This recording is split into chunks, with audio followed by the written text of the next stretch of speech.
وقال الله لا تتخذوا إلهين اثنين إنما هو إله واحد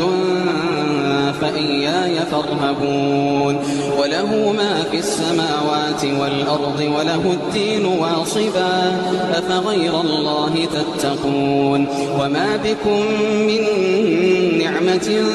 فمن الله وما بكم من نعمة فمن الله ثم إذا مسكم الضر فإليه تجأرون ثم إذا كشف الضر عنكم إذا فريق منكم بربهم يشركون ليكفروا بما آتيناهم فتمتعوا فسوف تعلمون ويجعلون لما لا يعلمون نصيبا مما رزقناهم تالله لتسألن عما كنتم تفترون ويجعلون لله البنات سبحانه ولهم ما يشتهون